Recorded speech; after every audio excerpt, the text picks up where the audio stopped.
Quel air pour demain entre inégalité territoriale de santé et interrogation grandissante de la société civile? Tel est l'intitulé de donc le thème de notre troisième et dernière session.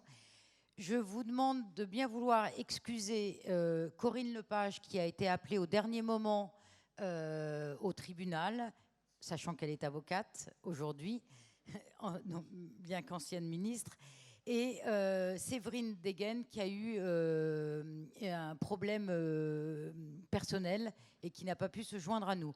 Nous entendrons néanmoins à travers une vidéo Corinne Lepage quelques instants. Vous êtes épidémiologiste, chercheur à l'Institut national de santé et de la recherche médicale et à l'Université Grenoble-Alpes et président du conseil scientifique du programme national de recherche sur les perturbateurs endocriniens. Alors, la recherche sur les perturbateurs endocriniens date certes d'une vingtaine d'années, mais est-ce qu'on peut a-t-on vraiment conscience aujourd'hui de ce que sont les perturbateurs endocriniens et de leurs effets sur la santé? Oui, ça fait même, en fait, ça fait 30 ans qu'on parle de perturbateurs endocriniens, mais ça fait même depuis les années 50 qu'on travaille sur des substances qui se sont révélées depuis être des perturbateurs endocriniens. Le DDT, par exemple, pour parler d'un pesticide organochloré bien connu, utilisé à partir des années 30, s'est révélé être un perturbateur endocrinien. Et donc, ces dizaines d'années de recherche, malgré le nombre très important de substances et les défis méthodologiques, ont permis d'avoir des connaissances qui sont certaines fois des certitudes sur le fait que telle et telle substance a un effet sur la santé ou un niveau de preuve très fort, le cas du DDT, ou de substances encore autorisées comme le bisphénol A ou un phtalate comme les DEHP, et dans d'autres cas, des suspicions pour des substances sur lesquelles on a moins de données. Donc c'est vraiment un problème global, et j'aimerais, dans les quelques minutes que j'ai, essayer de vous convaincre que ça a du sens de réfléchir, au-delà de réponses individuelles et de petites actions ponctuelles, à une réponse globale à cette question des perturbateurs endocriniens, qui sont réellement une nouvelle classe de dangers qui ont fait irruption dans notre quotidien, et aussi, quand on vit en Europe, dans la réglementation. Donc je parlerai des connaissances actuelles rapidement, et je terminerai sur cette question de l'action collective et de la réglementation. Alors, l'environnement chimique, les facteurs qui nous entourent, ça fait un ensemble assez touffu et pour lequel on n'a pas de classification évidente comme on peut en avoir pour le vivant. Il y a énormément de substances, et ce qui est sûr, c'est que si la biodiversité ne se porte pas très bien, on peut dire que la chimiodiversité, elle est très vaste, puisque depuis la révolution chimique, en gros, au milieu du XXe siècle, le nombre de substances différentes qui sont dans notre environnement a crû considérablement. Grâce à la loi REACH, on a la notion qu'il y a au moins 22 000 substances qui sont autorisées en Europe, qui sont mises sur le marché, auxquelles il faut ajouter les substances qui ont été interdites, et puis les substances qui sont présentes naturellement dans notre environnement. Alors on connaît certaines d'entre elles, on en a évoqué cet après-midi, ce matin. On connaît aussi un certain nombre de familles, les PCB, les COV, composés organiques volatiles, les pesticides organochlorés que je viens d'évoquer, ou les organophosphorés. Il y a un autre niveau de regroupement qui permet un petit peu de synthétiser les choses, qui consiste à identifier les effets biologiques, sanitaires ou environnementaux de ces substances. Ça, c'est le travail des chercheurs, les épidémiologistes, les toxicologues, qui vont mettre en évidence des effets biologiques, par exemple des effets génétiques ou épigénétiques, ou sur le système endocrinien, qui vont mettre en évidence des effets cliniques de certaines substances, leur aptitude à induire des pathologies, comme peut-être du diabète ou tel cancer, ou des effets sur l'environnement, la faune et la flore. Donc, des dizaines de milliers de substances ont passe peut-être à, disons, une centaine au moins de types d'effets biologiques ou cliniques possibles, plusieurs centaines, disons. Et puis, pour certains de ces effets, la société, les décideurs, considèrent qu'ils sont suffisamment graves pour qu'on les prenne en compte au niveau de la réglementation et qu'on les fasse entrer donc, dans les lois. En Europe, il y a une loi cadre qui est particulièrement importante qui s'appelle la CLP pour Classification, Labeling and Packaging, qui, par exemple, définit des grandes catégories de dangers tels que les carcinogènes, les mutagènes, les reprotoxiques, ce qu'on appelle les CMR. Et en gros, on a, quand on inclut l'ensemble de la réglementation, disons quelques dizaines de grandes catégories de dangers qui ne sont pas tous toujours des dangers pour la santé. Hein. Ça peut être les explosifs ou les rayonnements ionisants ou certaines catégories qui concernent plus la faune et la flore, comme les substances PBT pour persistantes, toxiques et bioaccumulatives.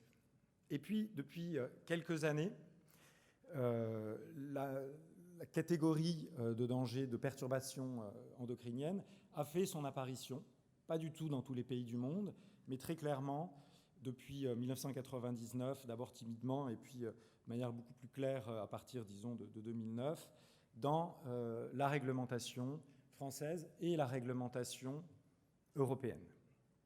Alors ces perturbateurs endocriniens, ils ont été définis depuis longtemps par l'Organisation mondiale de la santé comme étant des substances ou des mélanges exogènes, c'est-à-dire d'origine extérieure à l'organisme, qui peuvent modifier les fonctions du système hormonal, du système endocrinien, et provoquer ainsi des effets sanitaires nocifs ou des effets adverses dans un organisme intact ou dans sa descendance ou sur des populations.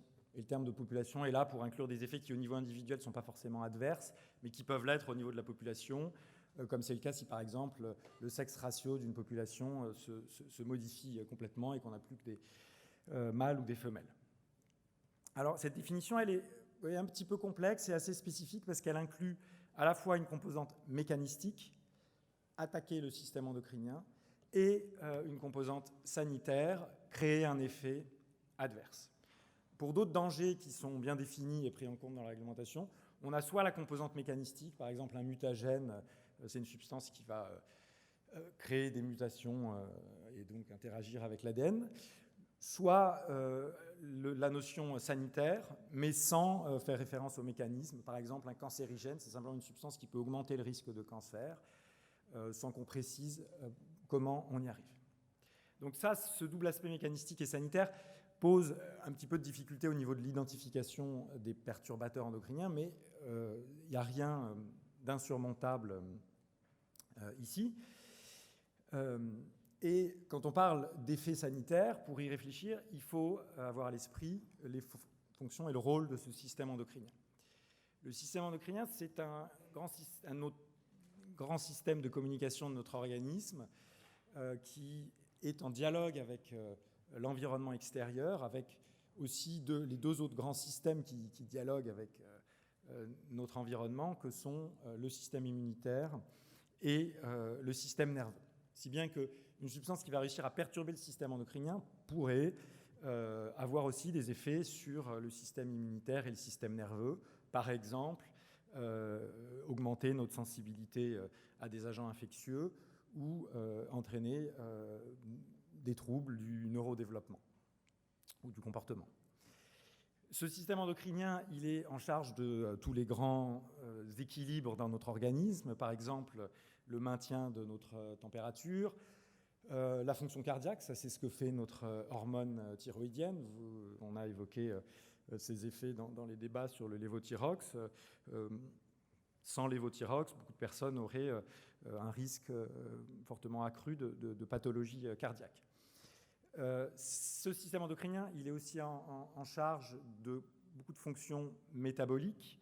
On peut rappeler que, en fait, le tissu gras, notre tissu adipeux, c'est un tissu endocrine. Et donc, en perturbant le système endocrinien, on peut causer des pathologies métaboliques et altérer la croissance, augmenter le risque de survenue de diabète.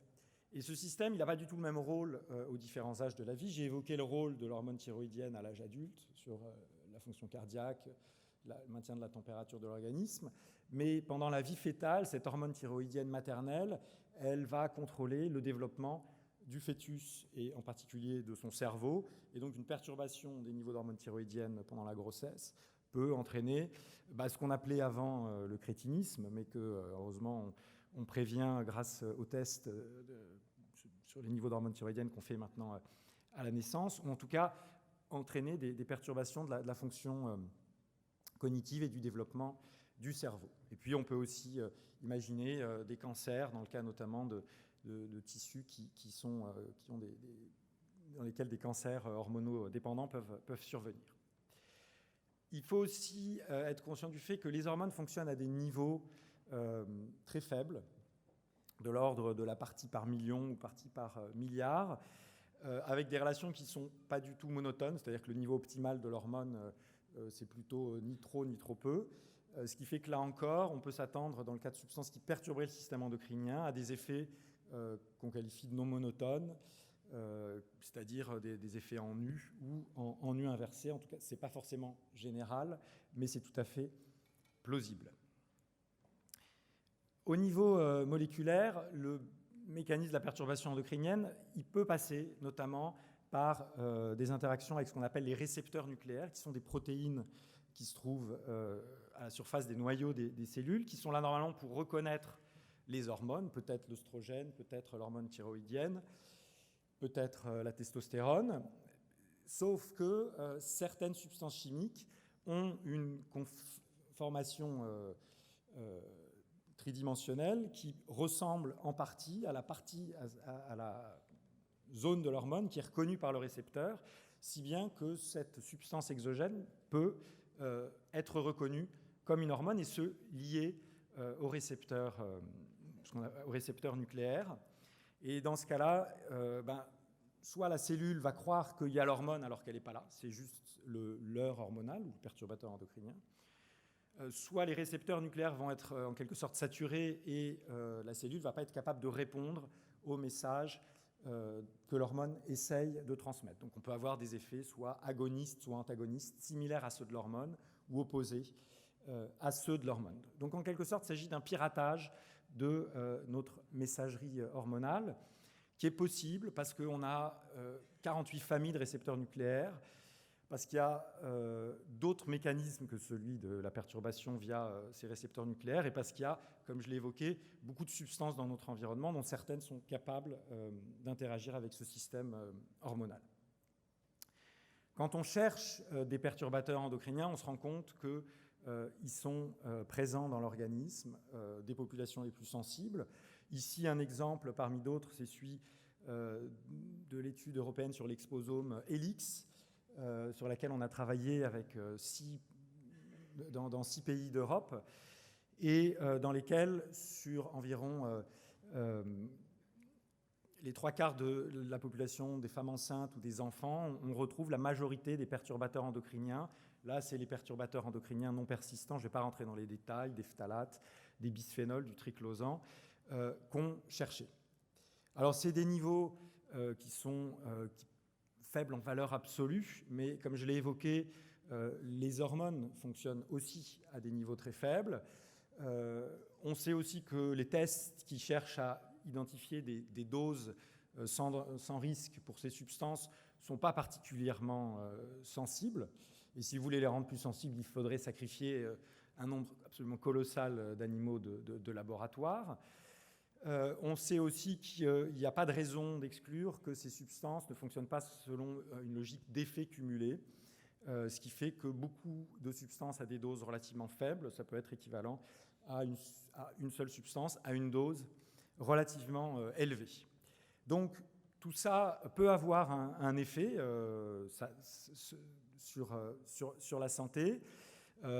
Pour certains des perturbateurs endocriniens, comme je l'ai évoqué, il y a des effets sanitaires démontrés, par exemple dans le cas du chlorpyrifos, un pesticide organophosphoré pour des effets de perturbation thyroïdienne, par exemple pour le bisphénol A avec des éléments très forts venant de expérimentations animales sur l'anxiété, la croissance, le surpoids, les troubles métaboliques, ou par exemple concernant les retardateurs de flammes polybromées qu'on met dans l'électronique et ailleurs pour limiter le risque d'incendie.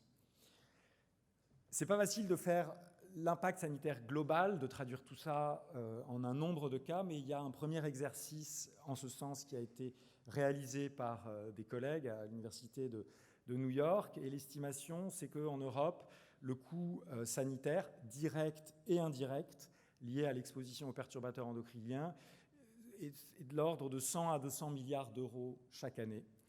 Alors c'est moins que le coût de la consommation d'alcool, de tabac ou lié à la pollution atmosphérique par les particules fines, mais on travaille depuis beaucoup plus longtemps sur ces grands facteurs qui sont d'une certaine façon aussi plus simples à étudier. Et ce résultat que j'évoque ici ne prend en compte que les substances et les effets les plus reconnus à l'heure actuelle. Il est probable que si on recommençait l'exercice dans une dizaine d'années ou plus, le coût aurait tendance à augmenter. Alors tout ça a entraîné une réglementation sur ces substances. Et le Parlement européen nous a demandé, je vais terminer là-dessus, je crois que c'est important aussi parce que c'est quelque chose de positif. En faisant ce rapport que nous a demandé le Parlement européen, Barbara Domenech et moi-même nous sommes rendus compte que l'Europe fait partie et est probablement la région du monde où la problématique des perturbateurs endocriniens est le mieux pris en compte. Ce qui ne veut pas dire que c'est parfaitement pris en compte. Et au sein de l'Europe, la France est probablement un des pays qui, depuis toujours, a été le plus moteur pour lutter contre les effets des perturbateurs endocriniens. Il y a quelques grandes approches au niveau international, et notamment des conventions internationales qui ont permis d'interdire des substances qui sont des perturbateurs endocriniens et qui ont aussi des effets via d'autres mécanismes, tels que les polluants organiques persistants. C'est la Convention de Stockholm, elle est extrêmement importante. Mais il y a très peu de régions du monde où on a vraiment une réglementation qui mentionne les perturbateurs endocriniens en tant que tels et pas un perturbateur endocrinien ou un autre, tel que par exemple le bisphénol A, spécifiquement dans la réglementation. En examinant cette réglementation européenne, on s'est rendu compte que si on voulait vraiment arriver à l'objectif qui est affiché par la Commission de minimiser l'exposition aux perturbateurs endocriniens, il fallait remplir plusieurs conditions qui sont d'une part d'avoir une définition claire des perturbateurs endocriniens, d'avoir un document guide qui explique comment appliquer cette définition, des tests qui permettent de savoir si la définition est respectée, de faire en sorte que les tests soient réalisés par les industriels avant de commercialiser une substance. Ça, c'est capital dans une région comme l'Europe où en fait le poids de la preuve et l'identification des effets des substances reposent du côté non pas de l'État mais de l'industriel ou de la compagnie qui veut mettre sur le marché une substance. Et puis, si on a tout ça, on arrive à savoir si une substance est un perturbateur endocrinien ou pas. Il faut une logique de gestion. Je trouve un perturbateur endocrinien dans tel milieu, dans tel secteur, qu'est-ce que je fais? Est-ce que je limite son usage? Est-ce que je l'interdis? Est-ce que j'incite à de la substitution? Et en examinant la réglementation, on s'est rendu compte de plusieurs choses. Une qu'on a déjà évoquée plusieurs fois aujourd'hui, qui est que cette réglementation, elle est terriblement sectorialisée, ce qui limite en grande partie son efficacité. Et on a des logiques différentes dans chacun des grands secteurs que peuvent être les pesticides, les cosmétiques, les emballages alimentaires. Dans tous les secteurs, il y en a un qui nous a semblé être relativement satisfaisant du point de vue de la réglementation, c'est celui des produits phytosanitaires et des biocides, c'est-à-dire en gros des pesticides, pour lesquels il y a une définition, seulement depuis 2018, mais elle est là, la définition des perturbateurs endocriniens pour les pesticides. Il y a un document guide qui a été mis en place par les agences sanitaires, et il y a une logique de gestion du risque qui est très claire, à savoir un pesticide qui contient un perturbateur endocrinien ne doit pas être mis sur le marché. Extrêmement clair, et ça permet de minimiser l'exposition, à condition que les tests nécessaires soient réalisés. Et c'est là où le bas blesse un petit peu dans le cadre de cette directive encadrant les pesticides, qui reste la plus satisfaisante dans le domaine européen. Dans les autres secteurs que je ne vais pas détailler, mais notamment les produits chimiques riches ou les cosmétiques, la situation est globalement moins satisfaisante, et en particulier dans beaucoup de ces domaines, les perturbateurs endocriniens ne sont même pas définis. C'est-à-dire que la définition qui est valable pour les pesticides n'est pas valable dans tous les secteurs. Donc pour ces raisons, il y a des recommandations qui sont simples à faire. La première d'entre elles, ce serait d'avoir une définition transversale des perturbateurs endocriniens valable dans tous les secteurs, et c'est reconnu notamment par la nouvelle stratégie nationale française sur les perturbateurs endocriniens. Donc on peut espérer que la France pousse fortement cette mesure qui serait très utile. Et puis il faudrait avoir des mesures de gestion qui soient harmonisées, similaires dans tous les secteurs pour lesquels il y a une exposition potentielle du public. Et c'est ça qui, je crois, nous permettra de nous rapprocher de l'objectif mis en avant par l'Union européenne, à savoir une minimisation de l'exposition de la population et de l'environnement à ces perturbateurs endocriniens. Merci beaucoup. Merci beaucoup. Eh ben, on va rester en Europe et sur les pesticides en écoutant Éric Andrieux, qui a enregistré, député européen, qui nous fait part un peu un point sur les réflexions européennes justement sur les pesticides. Je voudrais tout d'abord vous remercier de votre initiative, vous remercier de votre invitation et de m'excuser de la présence parmi vous virtuelle de mon intervention. La contamination de l'air par les pesticides est une réalité.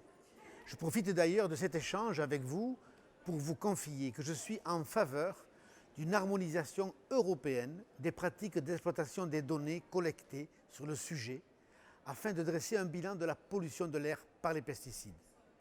Comme vous le savez certainement, je suis à la base de la création de la commission d'enquête sur le glyphosate au sein du Parlement européen et je travaille beaucoup sur cette thématique des pesticides. Je fais partie de ceux qui mènent le combat et qui ne cessera pas contre les pratiques de feu Monsanto. Nous sommes tous victimes de ces pratiques, tous victimes de l'empoisonnement à terme de notre environnement et donc de notre santé, que ce soit par l'air que nous respirons ou par les produits que nous consommons au quotidien. Je me bats, et vous le savez certainement, pour préserver la santé des citoyens européens de ces fléaux, et les pistes sont multiples. Et parmi celles-ci, je ne peux pas toutes les énumérer, mais je pense qu'il faut tout d'abord proposer aux agriculteurs des alternatives viables pour eux-mêmes, afin qu'ils puissent toujours vivre de leur travail.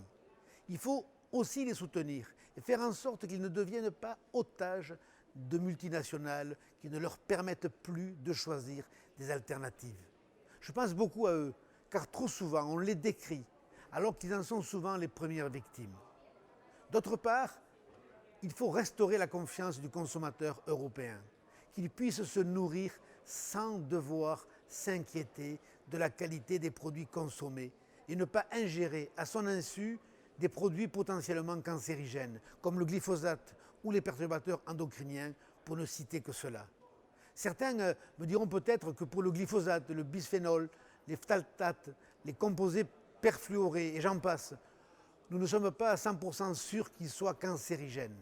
Et bien à cela, je le dis clairement, nous, citoyens européens, nous ne sommes pas les cobayes des multinationales. Nous refusons d'ingérer tous les jours des produits potentiellement dangereux pour notre santé. Nous refusons la moindre possibilité d'empoisonnement de nos enfants et des générations futures. Oui, je suis pour une transition douce mais définitive vers des alternatives qui respectent la santé des gens et notre environnement. On va poursuivre sur les pesticides avec Ghislaine Bouvier. Est-ce qu'elle est bien là? Oui, elle arrive. Voilà. Et qui est enseignante, chercheuse santé-environnement à l'université de Bordeaux. Et c'est pour qu'elle nous fasse part un peu de la réflexion effectivement qu'il y a dans la recherche sur les pesticides. Est-ce qu'une surveillance continue des pesticides dans l'air ne serait pas nécessaire? Et est-ce que vous réfléchissez effectivement dans la recherche à l'instauration de valeurs limites sur les pesticides? Bon, déjà, ça commence trop tôt. Voilà. Donc, bonjour à tous. Merci aux organisateurs de m'avoir invité aujourd'hui. C'est toujours un grand plaisir. Je ne sais pas si je commence d'abord par vous répondre. Alors, je vais répondre peut-être, parce que du coup, la réponse va être assez rapide, sur les valeurs limites. Je pense aujourd'hui que sur les pesticides, on n'en est pas du tout là, comme je vais pouvoir vous le montrer avec mon exposé. Mon exposé n'est pas très recherche, parce qu'il me semblait que ce n'était pas forcément l'idée de creuser sur les projets en cours, etc. c'était plus de montrer que oui, il y a besoin de connaissances sur la contamination de l'air par les pesticides et qu'il y a quand même pas mal de choses qui se sont faites. Et du coup, je suis contente d'avoir préparé cette présentation parce que ça m'a permis de... Bon, on a besoin de choses positives quand on travaille sur l'environnement et de voir que depuis 10 ans, les choses ont évolué en France. Alors, je ne connais pas bien les autres pays. J'ai cru comprendre qu'on était un peu, entre guillemets, en Europe, les seuls à s'intéresser aux pesticides. C'est pas grave. Peut-être qu'après, il y aura un effet boule de neige et que les autres s'y mettront aussi. Enfin, voilà. En tout cas, il y a des choses qui se font. Et donc, je voulais présenter rapidement quelques étapes clés de ce qui s'est passé ces 10 dernières années. Oups. Voilà. Bon, bref, très vite rappel sur ce que sont les pesticides. Donc, on a des classes chimiques, organophosphorés, organochlorés, dithiocarbamates, etc. Et on peut aussi les classer selon les usages. Alors, les grands usages que tout le monde connaît, c'est les usages désherbants ou herbicides. La grande catégorie des fongicides, c'est toutes les substances, tous les produits qui vont être utilisés pour lutter contre les maladies des plantes. Donc champignons, attaque par les champignons, les bactéries, les virus, etc. Et puis le grand groupe aussi des insecticides qui permet de lutter contre les ravageurs, les insectes principalement, mais pas que, des cultures. Bon, au départ, on va dire c'est ça. Mais le terme pesticide n'a pas de définition réglementaire. Hein. Donc nous, on emploie exprès le terme pesticide, et puis bon, beaucoup de gens, de toute façon, aujourd'hui, puisque dans l'air, dans les différents compartiments qu'on va pouvoir investiguer, que ce soit l'eau, les aliments, on va mesurer bien sûr des substances qui sont là parce qu'il y a eu des usages sur les cultures, mais aussi des substances qui sont là parce qu'il y a eu des usages professionnels bien plus variés que juste en agriculture. Hein. Il y a énormément d'autres secteurs d'activité et professions où on va utiliser des pesticides. Et puis, il y a les usages, on va dire, domestiques, hein, puisqu'on peut tous être amenés aussi à utiliser des pesticides dans notre logement et autour de notre logement. Voilà. Donc, on revient de loin hein, avec les pesticides. Ça fait très, très longtemps qu'on en utilise, et notamment les inorganiques, comme les dérivés de l'arsenic, le soufre, les dérivés du cuivre, etc. Et puis pendant longtemps, c'était quand même quelque chose qui était considéré comme bien, comme le montre la petite publicité en bas, DDT is good for me. Hein, donc voilà, donc on revient quand même de très très loin. Il a fallu très longtemps pour qu'on se rende compte que, on le savait, mais que la prise de conscience vraiment conduise à agir pour limiter les expositions. Et j'en veux pour preuve la reconnaissance en maladie professionnelle, hein, qui est très très longue à obtenir, même si là aussi c'est quelque chose qui n'est pas forcément aussi simple, on va dire, entre guillemets, dans les autres pays. Ça n'existe pas forcément partout. Mais aujourd'hui encore, les malades qui ont eu des cancers liés à l'utilisation des dérivés arsenicaux, par exemple, sont très peu nombreux à demander la reconnaissance en maladie professionnelle. Bon. Et il y en a eu d'autres depuis. Il y a la maladie de Parkinson, qui est reconnue maladie professionnelle liée à l'usage de pesticides, et puis les hémopathies malignes. Et il y a encore d'autres négociations en cours sur ce domaine. Je passe vite. Tout ça pour vous dire que c'est énormément de molécules et que du coup, quand on parle de surveiller les pesticides dans l'air, bon, je suis chercheur, hein, donc c'est pas pour rien que je suis chercheur, mais je vais vous répondre que la question est extrêmement complexe, bien sûr, et qu'on n'a pas forcément toutes les clés aujourd'hui pour répondre. Il va falloir choisir ce qu'on veut mesurer. Donc on a environ 100 familles chimiques différentes, même si là aussi on a des différences de points de vue qui font que, voilà, on est autour de 100, on va dire. On a autour d'1 millier de substances actives qui ont pu être utilisées, notamment sur le continent européen. Et puis, en spécialité commerciale, donc les produits hein, qu'on va retrouver à la vente, on est à plus de 10 000 produits différents. Voilà, donc la population générale, elle est bien sûr exposée par son environnement, par ce qu'elle utilise dans le logement, par l'alimentation, il ne faut pas oublier l'eau du robinet, voilà, les usages à l'intérieur de la maison, à l'extérieur, etc. Je passe vite. Voilà, donc ça, sur le fait que l'atmosphère est contaminée par les pesticides, il n'y a aucun doute là-dessus. Hein, il y a différents mécanismes qui peuvent expliquer que les pesticides épandus sur les cultures, on va parler principalement de l'agriculture, se retrouvent dans l'atmosphère. Donc il y a des phénomènes de dérive au moment de l'utilisation, de volatilisation, d'érosion éolienne. Il y a des transports sur de très grandes distances, comme on a pu le voir. qui ont été observés. Et puis après, ils peuvent aussi disparaître de l'air. Alors c'est quand même le point clé quand on s'intéresse aux pesticides. Donc aujourd'hui, on est là pour parler d'air et santé. Mais l'air n'est pas forcément toujours le compartiment le plus important et n'est jamais le seul compartiment. Les pesticides, pour la plupart, sont des substances semi-volatiles qui vont avoir tendance quand même, plus ou moins rapidement, selon les molécules, selon les modalités d'épandage, selon la formulation, hein, la bouillie qui va être utilisée, se déposer plus ou moins rapidement sur les surfaces. Donc vous verrez après que de toute façon, on s'intéresse beaucoup aussi à l'exposition de la population via les surfaces. Donc comme je vous disais, ça date d'une dizaine d'années quand même, où on a dit que oui, il fallait faire quelque chose pour avoir une surveillance nationale de la contamination de l'air par les pesticides, et c'est issu des travaux de l'Observatoire des résidus de pesticides. Et donc il y avait différents groupes de travail, un groupe de travail qui s'intéressait à faire un portail un peu de toutes les bases de données disponibles pour essayer de les mettre en accès à la population. Un groupe de travail qui s'intéressait à l'air, justement, présence de pesticides dans l'air, qu'est-ce qu'il faut mesurer, etc. Et puis un groupe de travail que j'ai présidé qui s'appelait Exposition de la population générale aux pesticides. Donc on a fait tout un tas de recommandations. Pour ce qui concerne l'air, c'était clair, tout le monde était d'accord. Le comité d'orientation et de prospective de l'ERP a repris nos recommandations en disant qu'effectivement, il fallait absolument promouvoir une surveillance nationale de la contamination de l'air par les pesticides, parce qu'on avait besoin d'améliorer la connaissance de l'exposition des populations, et il fallait donc pour cela, il n'y avait pas le choix, hein, faire des campagnes de mesure. Donc où on en est depuis. Donc petit historique aussi, les ASCA, parce qu'aujourd'hui c'est quand même la fédération Atmo et Atmo Occitanie qui nous invitent, donc les associations de surveillance de la qualité de l'air, font des campagnes de mesure de pesticides, ont développé des méthodes, etc., depuis début des années 2000, voire même un peu avant pour certaines ASCA. Alors, selon les contextes locaux, il y a des ASCA qui ont fait beaucoup de choses sur les pesticides, et puis d'autres qui ont développé plutôt d'autres thématiques, hein, mais aujourd'hui, quasiment toutes les ASCA s'impliquent et vont être impliquées dans les campagnes de mesure de pesticides. Il y a aussi une base de données qui a été créée qui s'appelle FITATMO pour recenser justement toutes les mesures qui ont été faites, etc.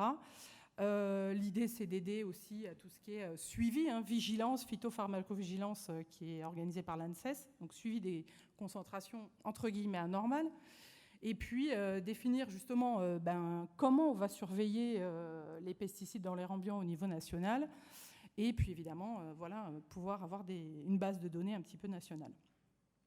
Donc tout cet existant a permis de montrer que il n'y avait pas encore une grande harmonie, que selon les budgets, selon les préoccupations locales et territoriales, les mesures et les campagnes qui avaient été faites n'étaient pas forcément très harmonisées. Et donc il y a un groupe qui a été réuni par l'ANSES pour essayer de réfléchir à justement proposer des modalités pour une surveillance des pesticides dans l'air ambiant sur le territoire national en harmonisant les façons de faire, le matériel, les protocoles, de réguler aussi les fréquences de prélèvement, etc., pour qu'on ait quelque chose de comparable, hein, parce que sinon on a vite fait de dire, comme d'autres intervenants l'ont dit aujourd'hui, qu'un territoire est plus exposé qu'un autre. S'il y a eu beaucoup plus de mesures de fait sur ce territoire, c'est compliqué de le comparer aux autres.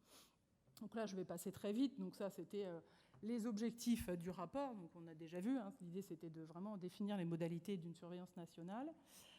Pouvoir documenter les niveaux de contamination, puisqu'on verra un petit peu après sur la problématique riverain. La problématique des riverains, c'est quel est l'impact pour ma santé. Mais avant de pouvoir répondre à l'impact sur la santé, il faut d'abord savoir à quoi les riverains sont exposés. Pour savoir si les riverains sont exposés et surexposés par rapport aux non-riverains, il faut aussi des données de mesure sur tout le territoire, que cela concerne les riverains ou les non-riverains. Donc voilà, les travaux ont conduit à élaborer une liste de substances prioritaires. Donc, comme je vous ai dit tout à l'heure, on a environ 1000 substances actives qui ont pu être utilisées pour leurs propriétés pesticides sur le territoire. Et donc, il fallait évidemment choisir. C'est aujourd'hui impossible, hein, de mesurer correctement 1000 substances, et ça n'a pas forcément de sens. Et d'émettre de recommandations donc, pour la stratégie d'échantillonnage, on l'a déjà vu. Donc voilà, donc il y avait un arrêté aussi qui appuyait le travail de l'ANSES, et puis évidemment les ASCA ont été impliqués, le LCSQA, l'INERIS, etc., pour travailler sur tout ça.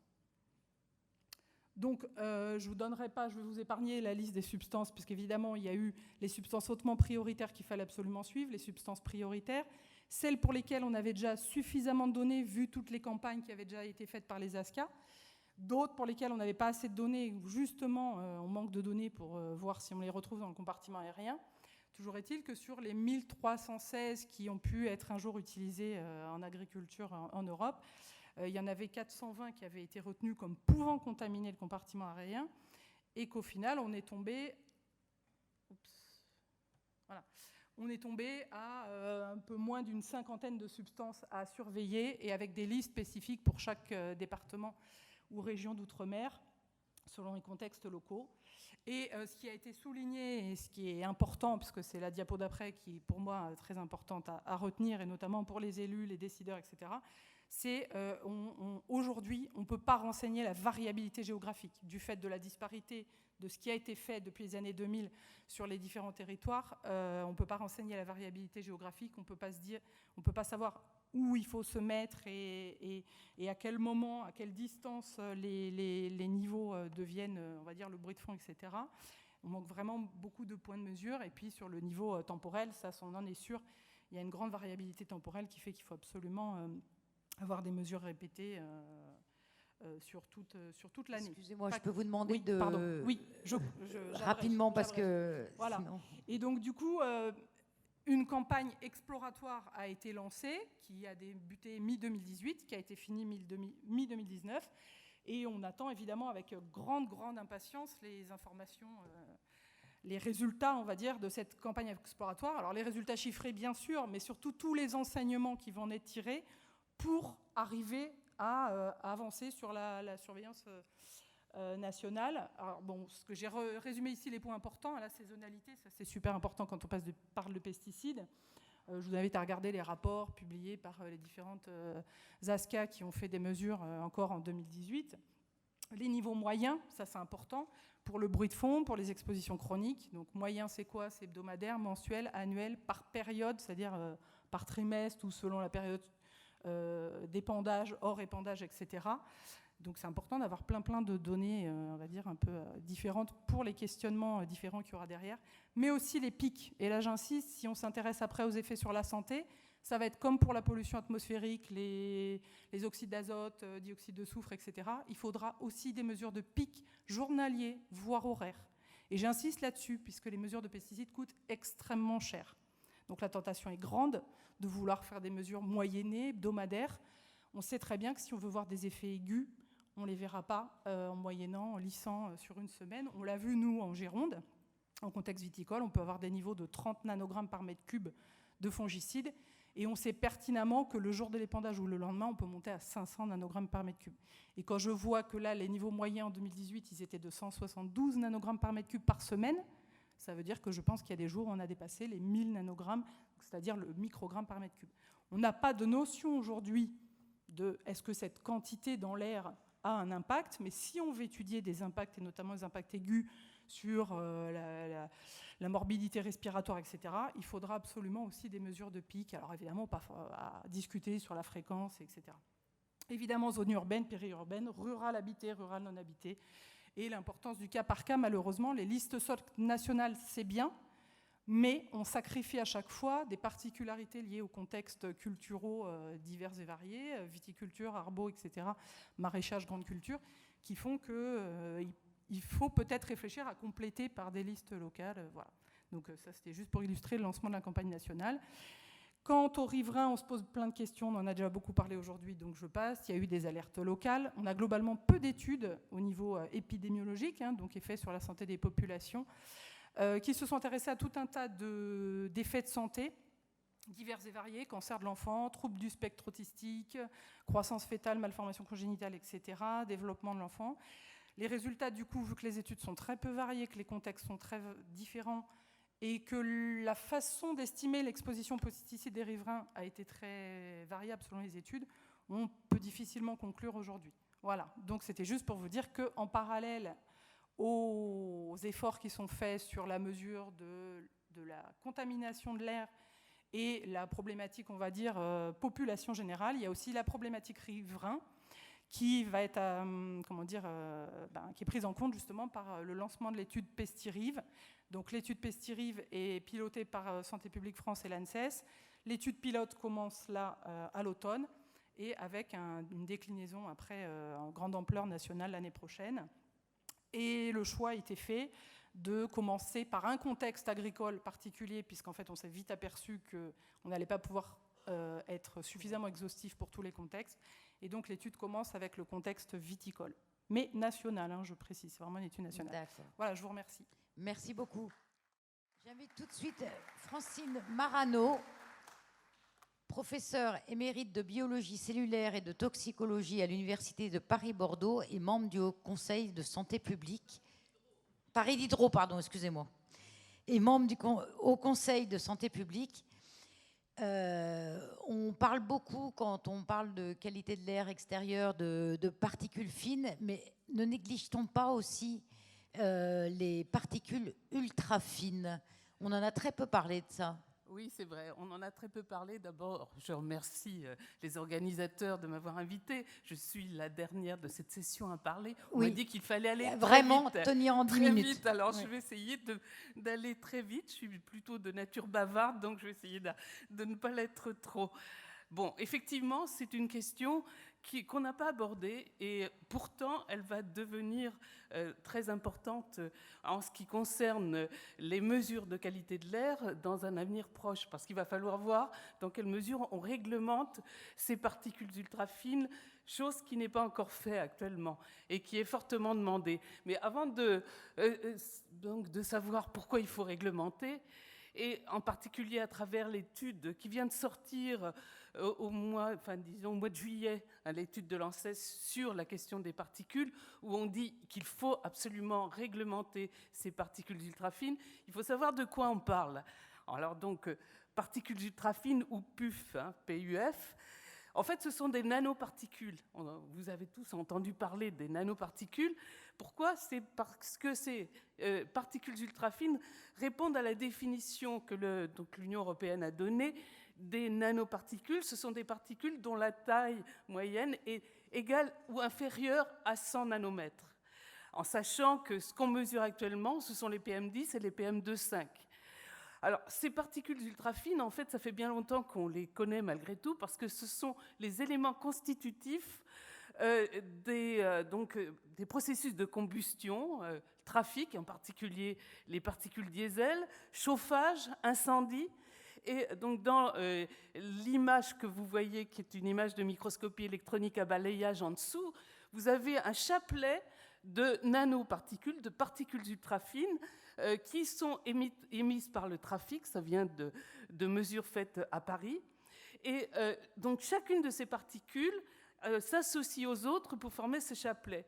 Et c'est ça qu'on a évoqué pour la réglementation, en particulier sur le diesel, parce que donc, les particules originelles du diesel, ce sont des particules ultrafines. Alors, chacune de ces particules, en fait, a un cœur de carbone inorganique, et tout autour, vous avez des centaines de molécules organiques en particulier, mais vous avez aussi des métaux qui peuvent y être associés. Et ces molécules organiques, qui certaines sont cancérigènes, certains, parce que ce sont des hydrocarbures aromatiques polycycliques, un peu comme dans la fumée de cigarette, eh bien, donc ce sont ces molécules à la périphérie de ces particules ultrafines qui vont poser toutes sortes de problèmes. Et dans les analyses qui peuvent être faites sur les différentes fractions de particules dans l'air, on voit que effectivement, c'est cette fraction ultrafine qui contient le carbone inorganique et le carbone organique, et qui pose là vraiment les problèmes sanitaires. Alors, donc, il faut aussi penser à autre chose dont on n'a pas parlé du tout aujourd'hui, j'en étais assez étonnée, c'est que dans l'atmosphère, il y a des réactions qui se produisent et qui forment aussi des particules ultrafines, aérosols organiques secondaires, les AOS. Il y a beaucoup de recherches actuellement dans les laboratoires spécialisés dans la connaissance de l'atmosphère et de ses polluants, dans la zone des troposphères. Et par contre, on a vraiment très peu de données sur l'impact sanitaire de ces AOS. Et s'il y a des lignes de recherche à développer dans ce domaine, c'est quel est réellement l'impact de ces particules ultrafines secondaires sur la santé, et aussi comment elles se forment, parce qu'il y a encore beaucoup de recherches à développer. C'est la chimie de l'atmosphère, donc sous l'effet en particulier des radiations solaires, qui est à l'origine de la formation de ces particules secondaires. Alors, comment ces particules pénètrent-elles dans l'appareil respiratoire et pourquoi ont-elles un effet sanitaire qu'on connaît maintenant de mieux en mieux ? En fait, les plus petites, celles de taille nanométrique, elles restent au niveau du nez. Elles n'ont quasiment pas de masse et elles rentrent, elles sortent. Elles sont soumises au mouvement brownien. Le problème, c'est qu'elles peuvent être captées par le mucus de la zone nasale et également, elles peuvent rentrer en contact avec la muqueuse olfactive. Et là, vous avez les terminaisons nerveuses des nerfs olfactifs qui arrivent au niveau de cette muqueuse. Et on imagine que ces particules ultrafines peuvent pénétrer à travers la membrane de cette terminaison nerveuse et par transport arriver jusqu'au cerveau. Donc là, on a une piste d'une possibilité de contamination par ces particules ultrafines du cerveau qu'on imagine de plus en plus comme quelque chose posant des problèmes sanitaires dans la mesure où on a pu montrer dans des ambiances très polluées, en particulier je pense aux études qui ont été faites à Mexico, qu'il y a une relation entre cette pollution particulière ultrafine et fine et le développement de pathologies neurodégénératives à des âges très précoces de la vie, alors que normalement, il ne doit pas en avoir. Donc, une problématique qu'il va falloir aussi mieux développer dans le futur sur le plan de la recherche également. Mais en fait, la plus grosse partie de ces particules donc ultra fines, elles vont aller jusqu'au niveau alvéolaire.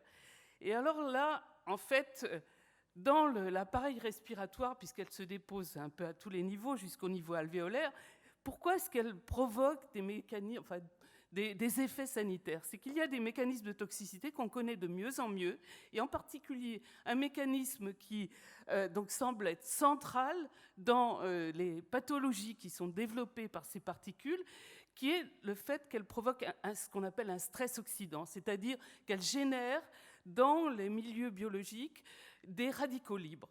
Alors, de plus, ces particules, elles peuvent pénétrer à l'intérieur des cellules respiratoires.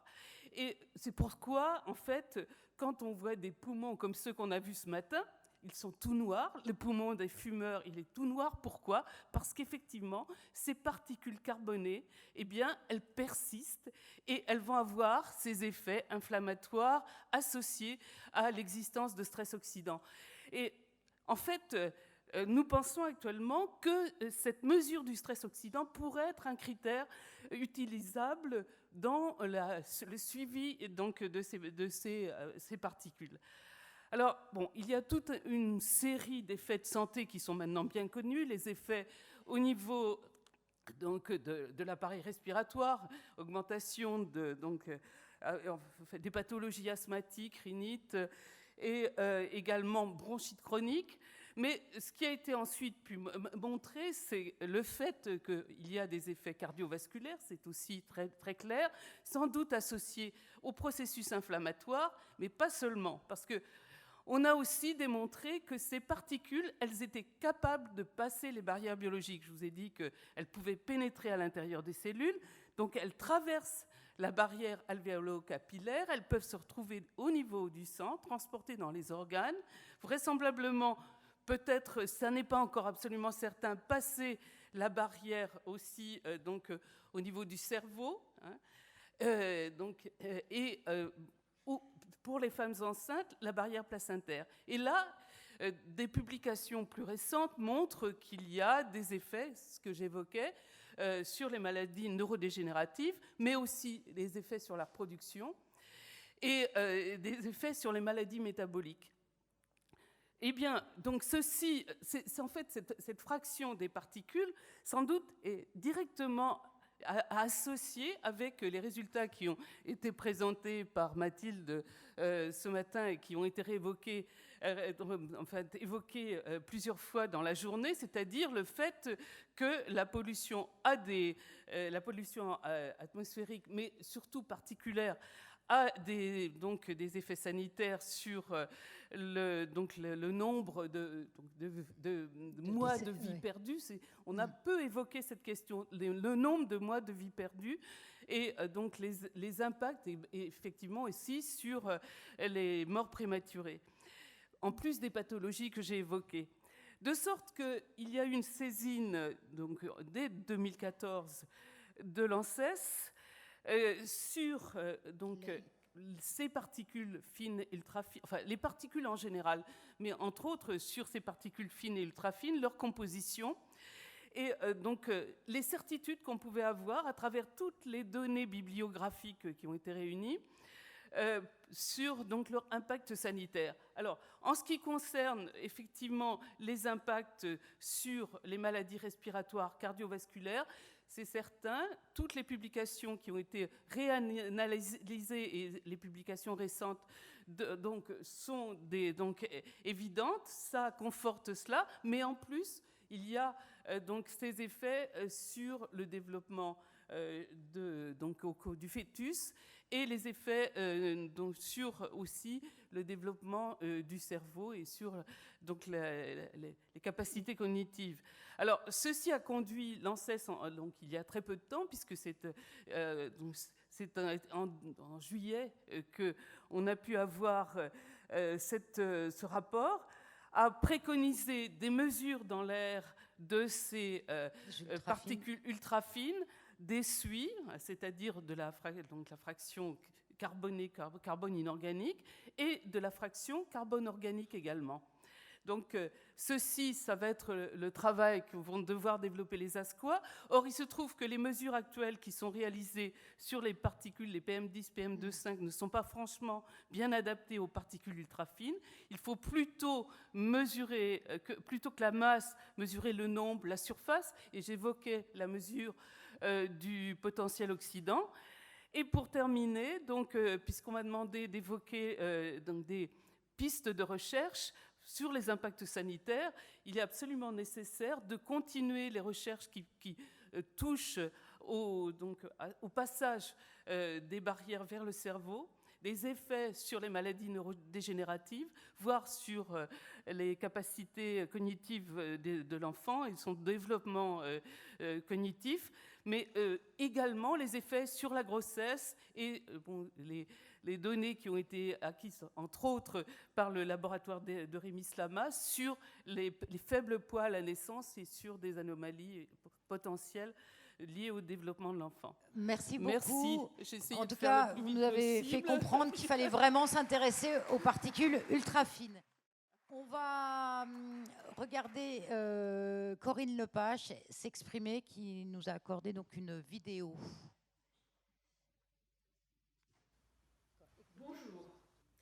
Bonjour à toutes et à tous, et mes premiers mots seront évidemment des mots d'excuse. J'avais promis aux organisateurs de ne pas leur faire faux bond et d'être là, et je me faisais un plaisir de participer à la table ronde à laquelle participent du reste des personnes comme Charles Sultan que je connais depuis bien longtemps. Malheureusement, l'actualité m'a rejointe et les arrêtés des maires anti-pesticides m'obligent à rester aujourd'hui à Paris, et c'est la raison pour laquelle je ne peux pas être parmi vous malgré les efforts que j'ai faits pour essayer de faire bouger mes contraintes d'agenda. Vous m'avez demandé de vous parler des évolutions pourraient subir la loi LOR pour s'adapter aux nouveaux polluants. Je vais essayer de vous expliquer pourquoi d'abord je ne pense pas qu'il faille une évolution législative mais plutôt réglementaire, et comment a été conçue la loi LOR et ce qu'il faudrait faire évoluer dans, je dirais, la conception générale de la lutte contre la pollution atmosphérique pour être beaucoup mieux adaptée aux contraintes de notre temps. La loi Laure, votée le 31 décembre 1900, enfin promulguée le 31 décembre 1996, est une loi qui va donc fêter ses 24 ans, ce qui est un âge de maturité. C'est une loi qui a été conçue pour d'abord donner les moyens de connaître les pollutions diverses et variées, j'y reviendrai, d'autre part pour donner aux collectivités les moyens d'agir par un certain nombre de dispositions réglementaires et par des plans, et enfin qui contenait tout un volet technique très fourni qui n'a quasiment pas été appliqué et qui commence seulement à l'être depuis 2 ou 3 ans, avec, je dirais, entre-temps, des lois qui ont revoté des dispositions qui étaient déjà dans la loi Laure, mais peu importe. C'est une loi qui a été conçue à un moment où la question de la pollution atmosphérique était une question de pollution liée aux usines, même si la France avait déjà, dans les années 90, malheureusement commencé sa désindustrialisation, et bien entendu à la circulation des véhicules, qu'ils soient automobiles, camions, cars, etc., etc. Donc c'est une loi qui met l'accent sur le transport avec les plans de déplacement urbain qui sont un des moyens de s'adapter à des exigences de meilleure qualité de l'air et à des plans de protection de l'atmosphère qui étaient destinés dans les zones fortement polluées à essayer de voir comment on pouvait, en dehors des questions de transport, réduire considérablement la pollution.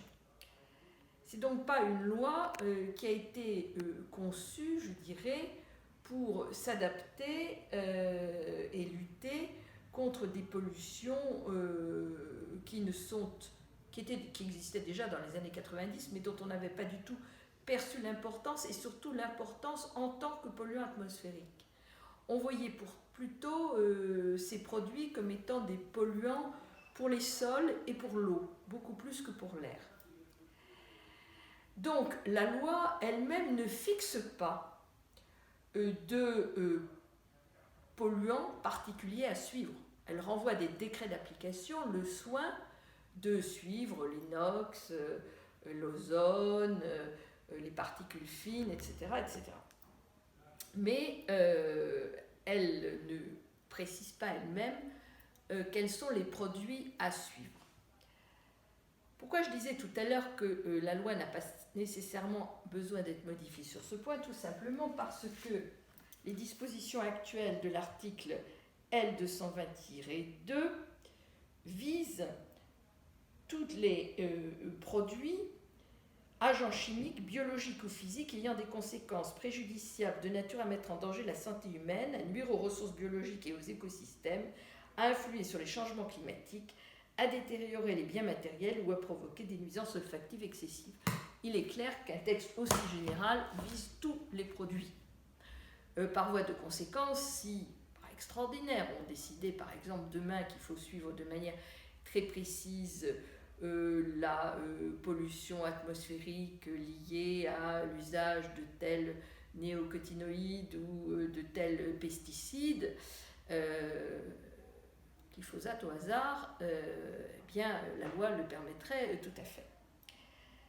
Donc, ensuite, c'est une question de décret d'application et de techniques permettant effectivement de suivre ces pollutions qui vont, et c'est peut-être là où la loi aurait besoin d'être modifiée, intéresser des territoires qui ne sont pas nécessairement directement concernés par la loi sur l'air.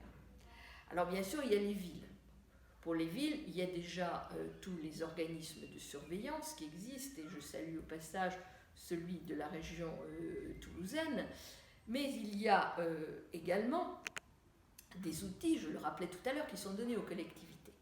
Donc, ils décideraient demain de mettre dans les panels de produits à surveiller un certain nombre de pesticides qui peuvent être des marqueurs, par exemple. Rien ne l'en empêcherait, la loi le permet, il faut que techniquement on puisse le faire. Il faut simplement un décret d'application, voire un arrêté. En revanche, et c'est là peut-être où la loi mérite d'évoluer, c'est que les PPA et les PDU n'ont pas été prévus pour ça. C'est-à-dire que dans des zones rurales, par exemple, qui peuvent se révéler fortement contaminées, par les pesticides, et je pense en particulier à toutes les zones dans lesquelles les relevés faits sur les urines des habitants ont montré des taux de concentration très importants, eh bien, il serait très intéressant de pouvoir avoir des suivis. Mais on voit bien qu'on dépasse là le cadre de la pollution atmosphérique. On rentre en fait dans le cadre, de manière plus générale, de la question de l'activité agricole et de son encadrement. Donc, c'est une difficulté que l'on était arrivé à peu près à régler lorsqu'il s'agissait dans la loi sur l'air de l'application de la législation installation classée, ICPE, qui elle se combinait tout à fait avec la LOR. Il faudrait voir comment effectivement les dispositions du code rural et des pêches maritimes pourraient évoluer de manière à permettre un renforcement de la lutte contre la pollution atmosphérique liée à ces produits. Mais on le voit, c'est vraiment une question politique beaucoup plus que juridique qui se pose. Et je terminerai en disant que l'implication des maires aujourd'hui dans la lutte contre les pesticides et dans la protection des riverains des épandages, et également le fait que l'immense majorité des Français, puisqu'une étude récente vient de montrer que tous les Français, et pas seulement les plus aisés, considéraient maintenant que la question environnementale était prioritaire. Il y a vraiment que ceux dont les ressources sont très modestes qui n'ont pas encore atteint ce niveau de priorité. Eh bien, on ne peut plus faire comme on le faisait jusqu'à présent.